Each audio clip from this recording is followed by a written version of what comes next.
What's good, people? We are back to discuss season 5, episode 2 of Raising Kanan, Many Men. But before we get into the episode, this is the What's It Good Though podcast where we discuss and break down movies and TV shows. I am one of your hosts. I am Jason. And this episode is titled Many Men, as I said before. Yes, sort of talking about or also discussing from 50 Cent's debut album Get Rich or Die Trying, about an ambitious young man trying to get ahead, but everybody around them seems to be after them. This story sort of mirrors Unique's situation in this episode, because we see Unique has had a tumultuous the song sort of mirrors Unique's story in Raising Kanan, because he's been the top dog, he's fell down, he's picked himself back up, and now as he's trying to rebuild, it seems as if everything around him is beginning to crumble. But before we get really into Unique, because he does leave us on a different path than most people that we see in this show takes us on, we do have Phil. As I said, I think Phil's fate was sealed for the most part after he didn't take out Stefano. Him not taking out Stefano was just pretty much a nail in the coffin for him. You're not the big guy. You kind of was part of the family. You were around, but you're not that guy. So he kind of gets played by Carmine. Him talking to his wife, Elena, about how they go. I'm just like, all right, so he's pretty much giving us his eulogy at this point. We won't see this guy too much longer after this. And it was true. The guy gives him a McMuffin, and he pretty much leaves him in the drive-through line where he gets sprayed up. R.I.P. to Phil. I didn't really expect much from this storyline. It pretty much just shows you how much more influence and power that Stefano has. And this also is very apparent when him and Raq links up. And he tells her she can't sail on the south sides no more. There's no more queens for her. And if he ever find out, he's going to send so many hitters to her side of town that they're going to have to put some pastry chefs out there, which is fucking wild, all things considered. But I guess, just depending on this situation or this battle that went on between Meek and Raq, I can understand when he's just like, you know what? I'd much rather not deal with any of you and just cut my losses now. And if I find out you are doing said so, then I got to come out there and I'm going to have to come see about you. But even in this, seeing about it, he does parlay with Snap and Pop. And then Snap and Pop crew, of course, you got Snap and Pop, you got Breeze, you got Kanan, you also have Unique. But as we find out in this meeting with Stefano is done with Unique. He doesn't care what Unique has, how many people that's on his crew, what he can and what he can't. He feels as if you're going to work with me, you got to work around this problem. But also, this is also kind of giving Stefano a new lease on life. He doesn't want to do any more street shit. He's done with it. But in order to still work in the streets that he walks, you must pay a fee. So he said he doesn't want to be tied in. He doesn't want anything to be involved. He won't jump in. He just wants to make sure he receives his piece. And whoever he wants them, whatever wars y'all have, keep me out of it. Whoever ends up winning that war, I throw in with them, and that's where my money goes. But beyond that, I'm out of it. Now, this little meetup didn't come without any kind of rifts or any kind of problems. Of course, again, Unique got left out of this meeting. Unique went to go see his family. He had to go see what was going on with them. He chopped it up with them, but they kind of left him with the short end of the stick. The other person that gets left out in this situation is Taz. Taz has been, I would have to assume, has been Breeze's right hand man. He's the one that's been there since we pretty much got the reintroduction of him, and he's feeling away. He's the one that ends up telling Unique that this meeting even took place in the first place. Now, I expect the Breeze to pop him. I'm not gonna lie to you. There's no other because at this point we need to establish how cold Breeze is. I mean, of course, Breeze, he talks a good game. He dresses well. Um, we kind of seen him kind of assert his dominance in that first episode with the guys fighting, and he made sure they understood there's no leaving this fight if you don't take this man out. But in this episode, I wanted him to establish a bit more dominance in here just to see what Breeze was really about. Now, because Raq is unable to reestablish everything or her footing with Stefano, this now has to push her to figure out a new alternative, a new pathway for her and her crew. This is where her and Marvin, they come together, and she says, you know what? I'm going to go to Manhattan because they don't mess with Stefano, and that's one way we can still get our product out here and we can get everything moved around. Now, Marvin is like, ho, ho, ho, ho, whoa, whoa, whoa, Raq. That's all fine and dandy, but we need to go figure out who took out our brother. And she gave him a great retort. Hey, we can figure out where Unique is, but at the same exact time, brother, this product here ain't moving, so we not making any money. We need to make money, and that's what we need to be establishing. And she does give him the piss poor idea to begin to running money through Cafe Vu. As we all know, this was Lulu's club. Lulu made Marvin promise to him that he would not run drugs in it. And of course, this does not come without a cost. As they begin to establish themselves inside this nightclub, Cheryl pulls up and sees them unloading the product. This is where they begin to have the conversation. She asks him what changed. And this is when Marvin, still grieving over the loss of his brother, tells her the loss of Marvin is what allowed this thing to actually go into effect. No Lou, this doesn't happen. But since Lou is no longer with us, this leads us into this room. But also, the grieving that we have with Marvin is also on his daughter. Juke is still grieving over the loss of Lou.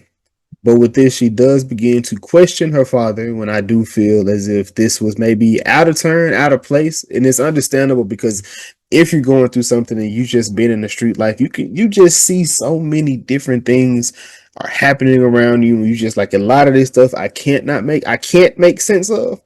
But there needs to be sense made of it for me to help me move forward.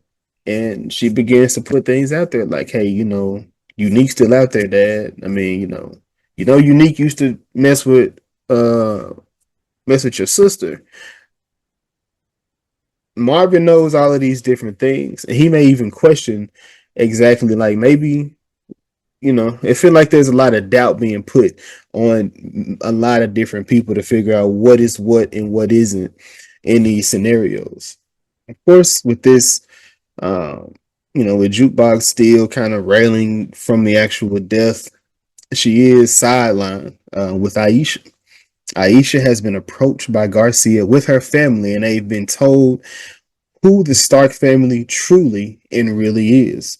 This has spooked her, but not spooked her enough to run away from being around Juke. But Juke does unfortunately have to end this relationship. Juke has seen this story play out many times. The people that she loved, they get murdered. She has to go through that pain again. She has to deal with it. There's no answers. There's no questions. She just have to pick up the pieces and then try to figure it out all over again. So instead of dealing with all that heartbreak and that loss, she just cuts her losses and she just pushes Iesha to the side. So that way, one, it protects her, but it also protects Juke in that same scenario. So that way she doesn't have to deal with the pain that may come from this situation. But that doesn't come without a cost because she also pulls up on Garcia at the house where he lives just to let him know, hey, you playing a fucked up game? I have a game we can also play as well. Now, during all this time, Rock does go to the Manhattan strip club where she runs into Jennifer. Jennifer was one of the people that Marvin paid in order to get ahead when they were working with the Koreans in the previous season. Now, Jennifer tells her there are two players out there. Of course, there's Pino Bernardi, and then there is Flossie, which of course Flossie is someone like a pimp, someone that does, run women. Bernardo seems like he's just someone that does have a high-end clientele, high-end clubs, and he just kind of runs that area, so he knows the ins and outs and what comes in there. And he pretty much tells her in the conversation that they have, I'm here for the money, but I'll only provide the three P's: protection, police, and the permissions in my area. And she said he also told her, hey, the police may not be one of the things that I can truly offer you, because based on what you're trying to do and what you're selling, they don't get along with that. Another thing that comes out this meeting is the meeting or setup with Flossie. This is where Rock gets to meet Flossie, and she only has two things or two reasons why she hadn't gotten into the business, but she was sort of interested. One, she understands that soliciting is a lesser crime than selling drugs. Yes, popping pussy, paying for pussy is definitely not going to get you as much time as the drugs that they are pushing in those neighborhoods. And two, every man that's come to pitch her the same way Rock has feels as if once they get into the game, they then try to push her out of it, and she has to put them down. And she's pretty much telling Rock, hey, Rock, I like you. You a woman. You've established your dominance. But if you come in here on some man shit, I have to put you down like the man that you are trying to portray. No, ma'am. Not on my block, not on my corner. And in that, I do want a hefty piece. You can't just do this without coming out your pocket with the money. Mm-hmm. And with Flossie, she was going to use the girls to sell, to deliver, and a little bit of marketing of the actual drugs that they will be pushing inside of her clubs as well. But speaking of people having to reestablish themselves in the game, Kanan gets a visit by some very important people. Ford toys pull up. Everybody run. White boys jump out. One with their guns. Ford toys leave. Everybody came back. Hope them boys ain't find my sack. Yes, Kanan is no longer able to sell where he has been selling. So, of course, they move everything to a new location, but they get everything back up and running like they were. But at the same exact time, as he's getting ready to get back into the streets, he runs into Neek. Neek has been missing because, again, he went to go and check on his family, which was a conversation of, it pretty much was a come to Jesus meeting that he had with Prenessa, where they spoke about what's next for him and how he can just leave everything behind and they can just be where they are and just go on with their life and leave life as it is. He wouldn't have to go back to the streets, but he pushes back and tells her, hey, I don't know nothing else. All I know is the streets.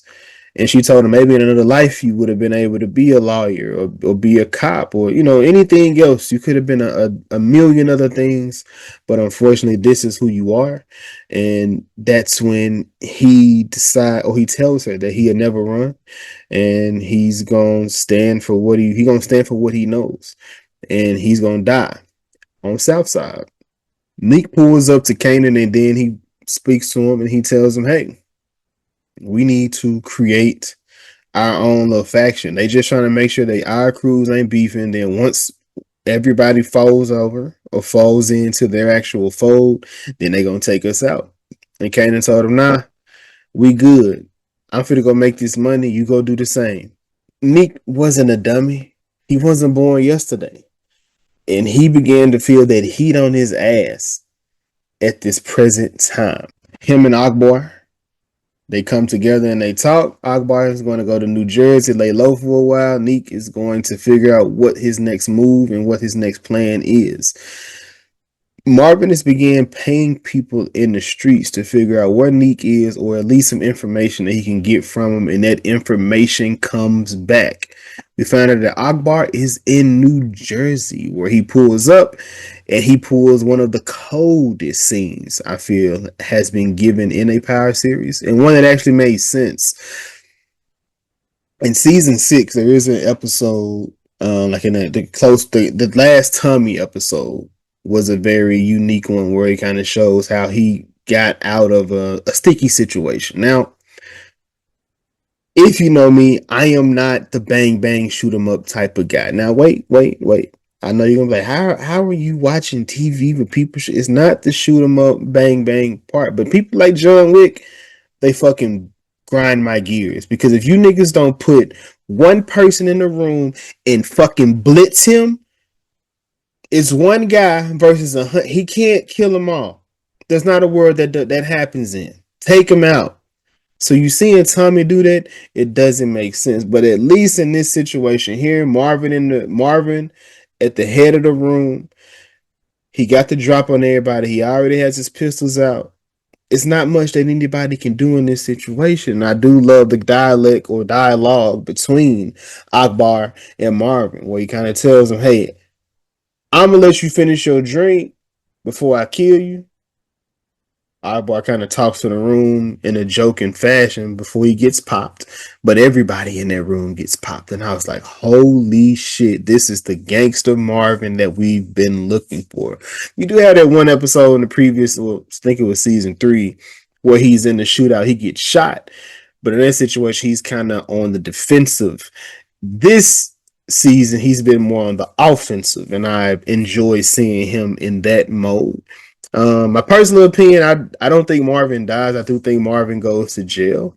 Maybe in jail he may pass away, but I do think Marvin goes to jail in this season, because the police are trying to figure out what went on, and they are pressing the little girl he was helping her father in the previous season. So that'll be interesting to see what ends up happening to Marvin. But of course, in this, Marvin does get the information. He finally gets the drop on Unique. But at the same exact time as the drop has been given up to him on Unique's location where the family is, the location of where Unique stays has also been given to Kanan and also given to Breeze. So we have on two different sides of the map, people are beginning to come in and take Unique off the board. Because again, Stefano said you can't work with Unique. He's done. That needs to be donezo. But Unique, again, as I said, smart man. He played his cards right. He got the fuck out of Dodge. I think this is one of the most unique, pun intended, situations for a power character. Because I believe, you kind of see Ghost. Ghost was one person who was trying to lead the streets, but he couldn't, he wasn't able to get out in time enough. But then also you have the situation where Dre, but I definitely think Dre was a lot more sinister than what I would consider Unique. Unique did some things, but I feel like he did things. There was a code to Unique. Dre didn't really have a code. Dre just kind of lived the way he wanted to. He put people in compromised situations. He killed whoever needed to be killed. It was just a lot of things that went with Dre. But Dre also worked with Kanan. Kanan is a snake, a goddamn devil. Yeah, man, he's just a terrible person. There's no redeemable factors about this person. Like I don't even like the character. Let's keep it a buck. Never liked the character. And sometimes I like the bad person, but it's like they need to be bad within reason. And that's reason for me. It can't just be bad for fuck's sake. Like if you are bad for fuck's sake, okay, cool, I can do it. But you can't be a hater too. Like you gotta pick a struggle. For me personally, I can't deal with you a hater and evil. Like nigga, pick one. Don't be both. Be one or the other. So, but yeah, man, like I said, Unique got out without a death. Like I said, it's been these first few episodes have been great in my personal opinion. You know, first episode we got Lou out of here. The second episode we got Unique out of here, but not in the way you would think. Him and his family got to drive off into the sunset, but just like Akbar told him, don't look at it as if you're running away from something, but look at it as if you're going towards something. Just a different perspective, man. But man, like I said, we'll be back for episode 3 of Raising Kanan. This is just my thoughts, just my feelings on how the show is going, and of course the breakdown of everything that's going on so far. But again, please like, share, subscribe. Let us know your feelings, your thoughts on the final season of Raising Kanan. Again, this is the What's a Good Though podcast about movies and TV shows. Until next time.